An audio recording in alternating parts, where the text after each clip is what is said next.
Hello everyone, you're watching New World News. I'm Jamie Starr, and today we're going to get into the top 3 social justice fails of 2015. But before we get started with the countdown, we're going to get into a runner-up clip. This comes from Vassar College, which is just down the road for me, so I thought it was worth noting. In this Project Veritas clip, you have the Constitution come into question as being a trigger for a student.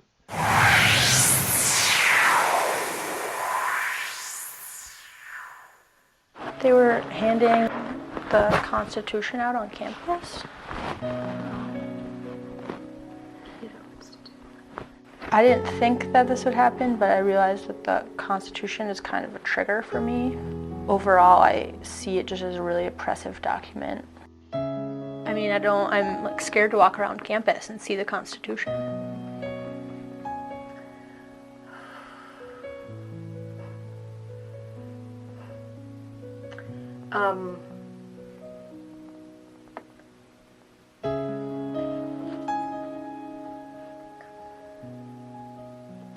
Honestly, can we just like, is there like a shredder or something? I think it might be like really therapeutic to see that. Yep, I think we have a shredder in the front office there. Did you want to do it with me?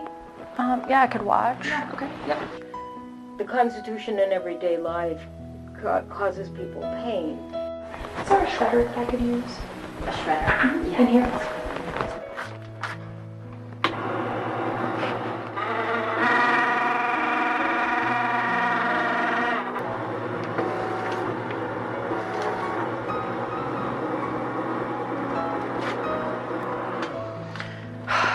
Thank you. That made me feel better. Like we had a fight, oh baby in my love, yeah, baby in my life. When the bass goes knock knock and that sudden tempo drop and that cut fresh from that chop shop, you know we rapping that block. All day I'm hustling, all night I'm packaging. Tell me why you fussing. Don't Hey there! Want the Constitution? Sure. Yeah. Thank you. Want the Constitution? There you go. Right to bear arms. Hello there. Would you like a copy of the Constitution? Is he coming? Gargoyle. New stove for your mama, new J's for your kid. We're giving out Constitutions. You interested in taking one? Okay. I'm a little sad. Can I interest you in a Constitution today? No, thank you, but you look amazing. Oh, thank you. What? Your phone number? I don't have a number. Oh, you don't have an American number? Like maybe no, I'm an American Constitution, so I need an American phone number, but have a good day. It doesn't offend you? No. Doesn't hurt your feelings? No. Cool, it matches your sweatshirt too. Oh, that's good. Great. Okay. We gon' make a love song, make it alright. Messing up the room like we had a fight. Oh, baby in my love, yeah, baby in my life. When the bass goes knock knock and that sudden tempo drop and that cut fresh from that. When this idea came up in our newsroom about campus administrators shredding the Constitution because it's a trigger against students, we didn't think people would actually fall for it. We underestimated just how stupid and politically correct these people are. Why don't you start by asking, what is it that, just maybe generally, what is it that you wanted to talk about? Well, last week something kind of happened on campus that kind of really upset me, and I ended up having a panic attack, and it's just I've been kind of hiding out in my room ever since, kind of scared, and so finally somebody told me I should maybe come talk to you about it and see if there's anything that can happen or anything. Well, I have it with me. Okay.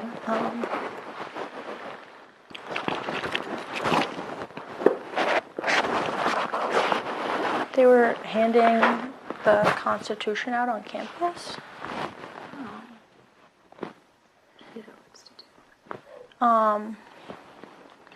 So I don't know. They were handing it out, and as soon as I saw it, I started to not be able to breathe, hyperventilating. My vision went blurry, and I'm kind of just lost control. Yeah. Did they say anything when they handed it to you? No, they were just handing it out, and I didn't think that this would happen, but I realized that the Constitution is kind of a trigger for me. Okay. So I think what you're sharing with me is that your interaction in receiving this was harming, right? And that's what we certainly want to avoid. We don't want to limit people in exchanging ideas or having opposing viewpoints, but when it's disruptive or causing harm. Which I think the Constitution does.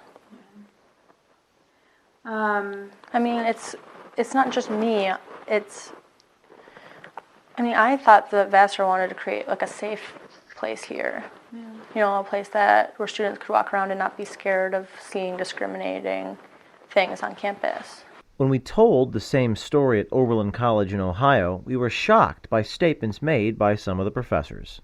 The Constitution is an oppressive document. The Constitution makes change slow. It intends to make change slow. Right now, when I look at who's in charge of the U.S. House of Representatives, I think it's a good thing. Birthright citizenship, which is assured by the Constitution, is almost unique in the modern world. Okay? I think birthright citizenship is right. I'm willing to say that. Mm-hmm. And you know that if that was up for a vote today, we would lose it under the craziness of Trump and his, 7 dwarfs, right? I don't tend to talk specifically about the Constitution. Sometimes I do, or more like I'll take a individual, amendment, like, free speech or something, and talk about it that way. Is it because you see it kind of as a document that's flawed? Yeah, right. But I wonder if any of there's some groups that I think of that would be really interested in maybe having, a public forum or round table, some kind of, open discussion about the Constitution, not from, the way the Law and Society people teach it, but I mean a really critical look at the way in which the Constitution in everyday life causes people pain. Is there something that you think that that can be done to kind of respond to this, or to, because I'm sure there are also some people who maybe don't understand the impact that this might have on folks, right? So is there some kind of, educational moment that can be had with the larger kind of campus community? Yeah. I guess maybe, and I feel like the Constitution, almost at a place like Vassar that is just valued for its inclusivity and, a place that wants everyone to feel safe and empowers them to feel safe so that they can get the best education possible.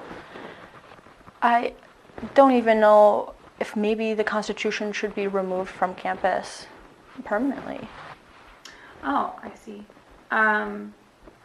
Is it, maybe in the library, do you think it's, I'm not sure if there is. I've never looked, but I bet that there's one in the library. I'm sure there is for research purposes, right? The Constitution's not a sacred document in that sense, It really, Yeah. And that's, look at the fight over the Second Amendment.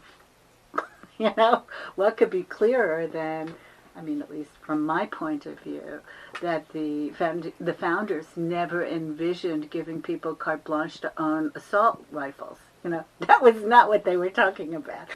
So obviously my end goal is I want the Constitution to not have such a central part here at Oberlin.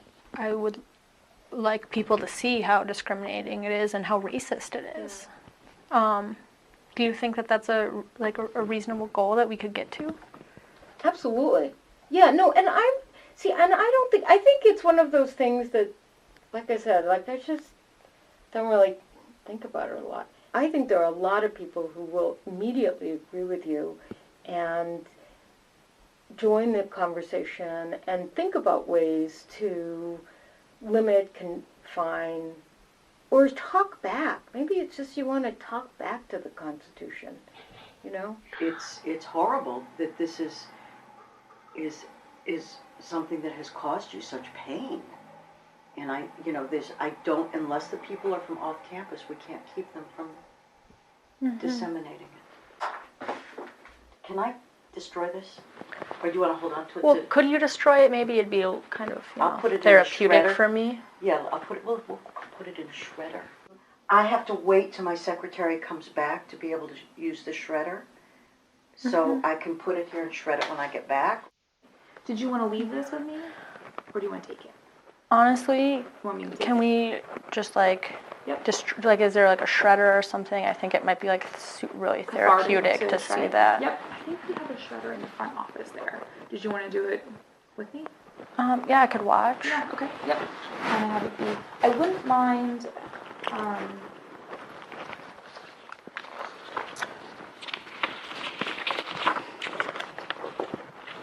I might just kind of want to rip out this back part if you don't mind. Okay. It's about the Cato Institute.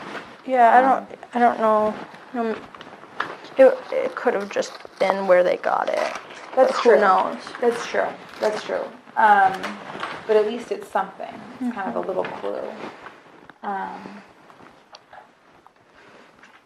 Okay, and the rest is just the. Is there a shredder that I could use? A shredder? In here?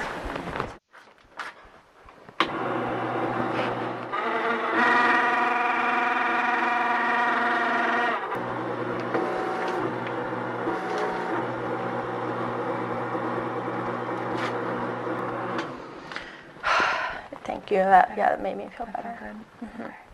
We were amazed and disappointed. Political correctness and cultural sensitivity run amok. Could this scenario happen at Ivy League schools? The Project Veritas Save the Constitution series will continue. Hello. I'm giving out constitutions today. You interested? Sure. Yeah? Here you go. I was hoping maybe later tonight we could peaceably assemble together. Okay. You interested in that? Like here? Yeah, like somewhere on campus. Peaceably assemble. Maybe. Get your phone number? Me? Yeah. To assemble? Yeah, peaceably. Or redress government grievances, maybe? I don't think I have time tonight. Oh, man. Alright, well, thanks. No problem. What about tomorrow night? I have 10. Oh, okay. Alright. We gon' make a love song, make it alright. Messing up the room like we had a fight. Oh, baby, you're my love. Baby, you're my life. When the bass goes knock knock and that sudden tempo drop and that cut fresh from that chop. Alright, so there we had the Project Veritas clip, and I think that kind of sets the tone for the rest of this because, if you realize that this is the mindset being perpetuated, it's basically perpetuation of mental disorders onto people and accepting of them and perpetuating it, encouraging others to have the same sort of mental breakdowns when these things, emotionally set them off. And obviously you see that there's a large amount of people that hold respectable positions that are both radical in their ideologies, despite, they're not what we tend to think of when we think of someone being radical.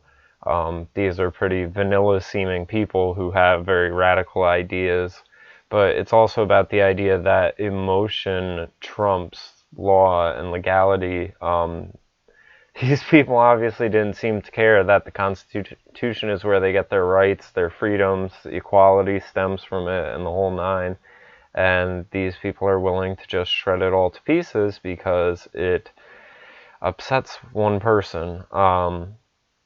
This is kind of symbolic and will set the precedent. So, now on to the top social justice fails of 2015. First, we have free bleeding, which kind of is a conjoined issue.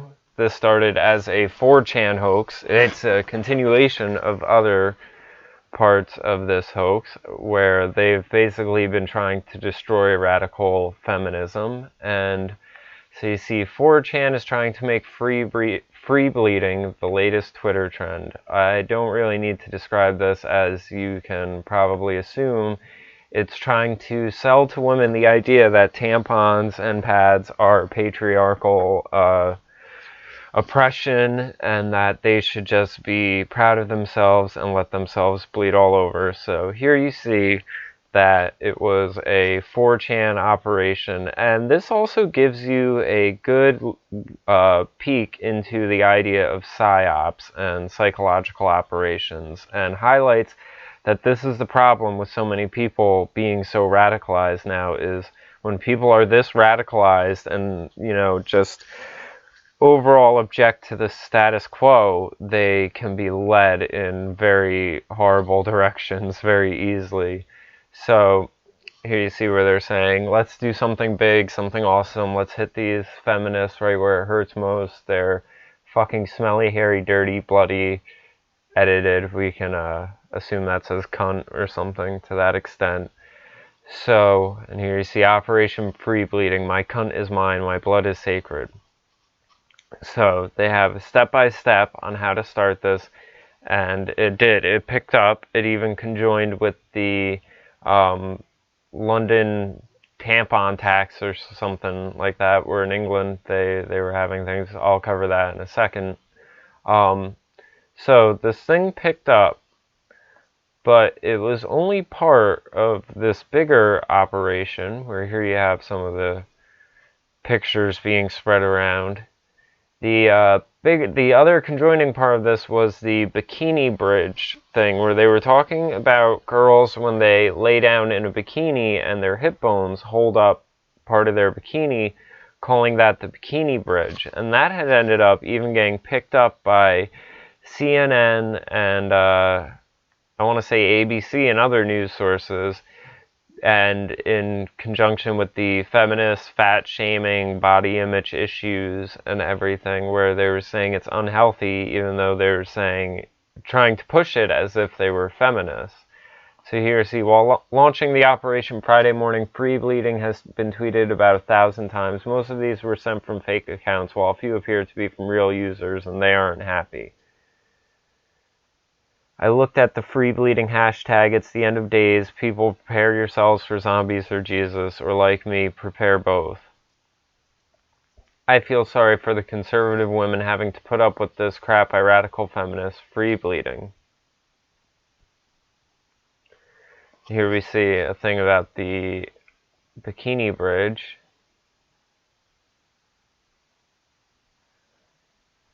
And the goal with this is, as you see here, Operation Fourth Wave Feminism.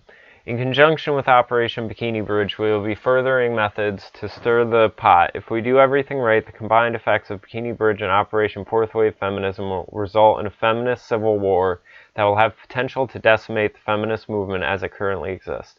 Currently, most third-wave feminists, nearly all right now are third wave, are opposed to sexualization of women's bodies. They also cry about thin privilege and fat shaming. However, there are a minority of feminists, such as Femem, who use their sexualized body to further their agenda. If we play our cards right, we can create fourth wave feminist movement which emphasizes attractiveness and sexualization of skinny and fit female bodies, and perhaps rated lulls underweight females, but that may or may not be feasible. The fourth wave feminists will be proud of their sexualized body, while third wave feminists will try to decry the fourth wave feminists as traitors or heretics.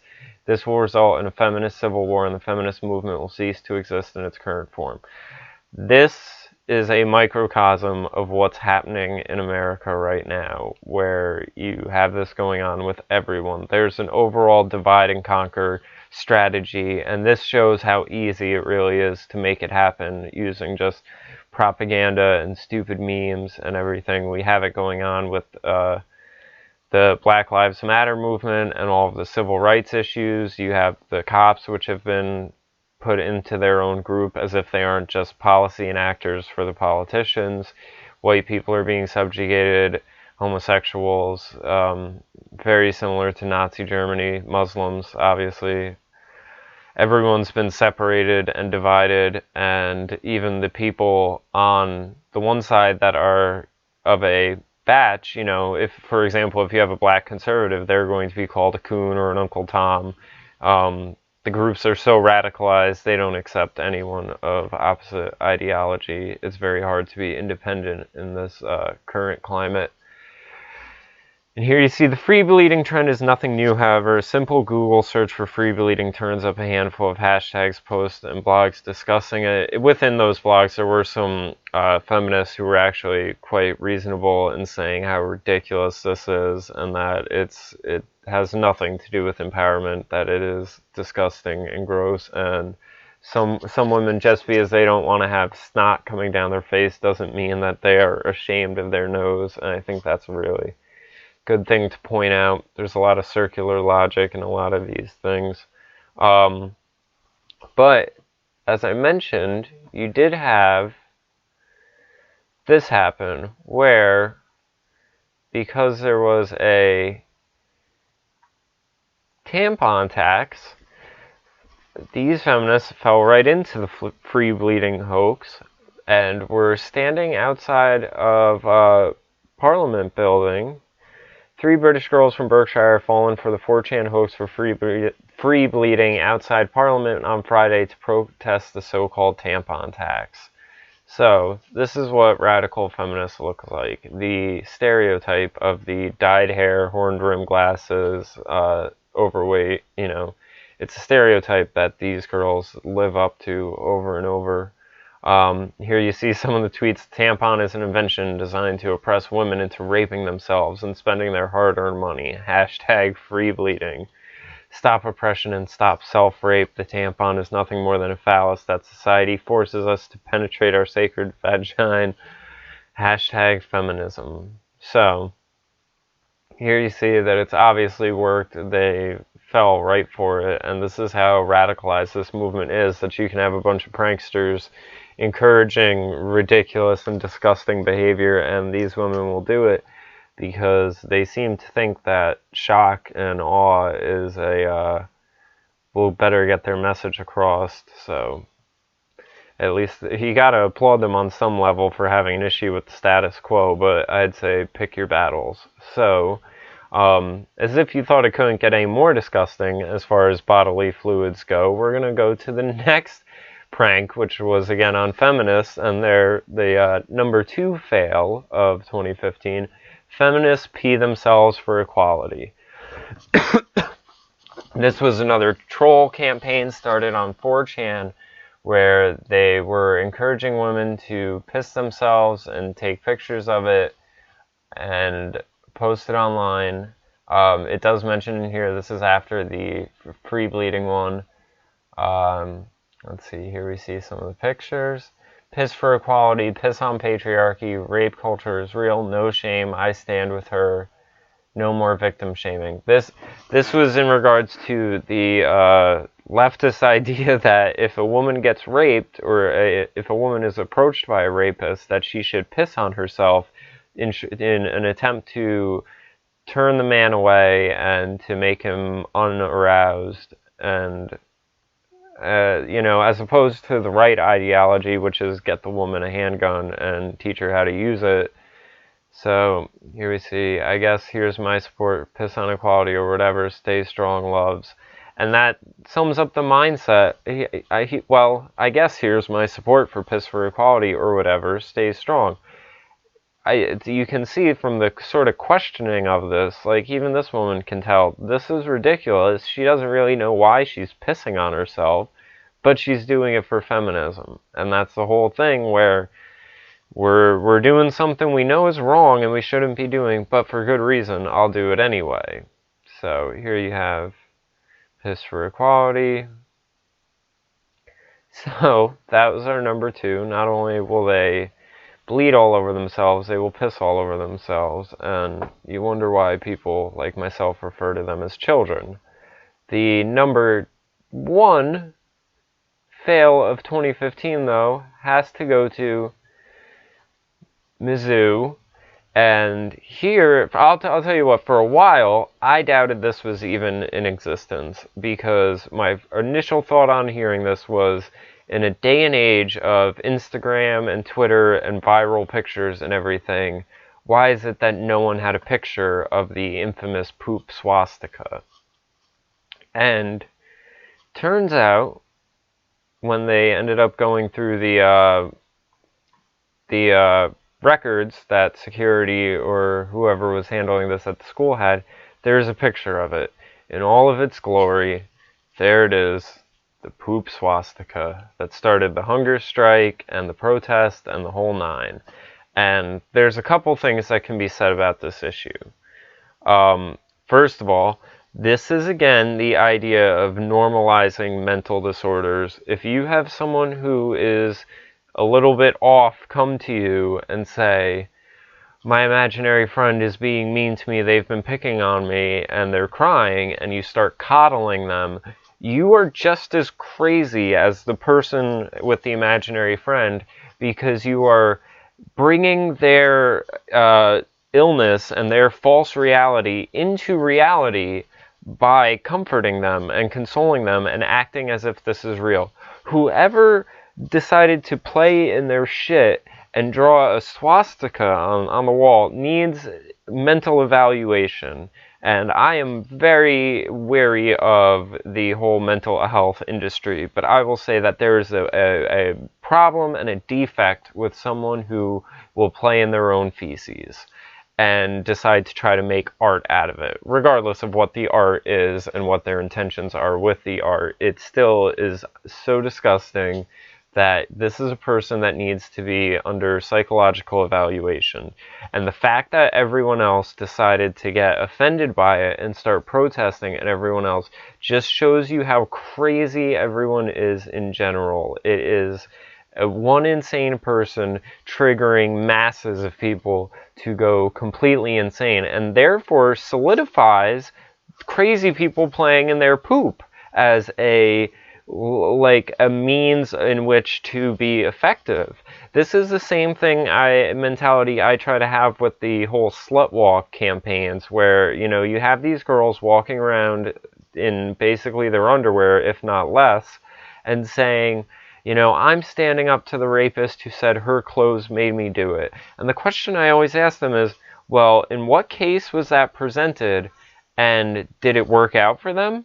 Did they get off with the rape because, oh, well, you know, what her clothes, you know, made him do it? No, they would have got thrown in jail.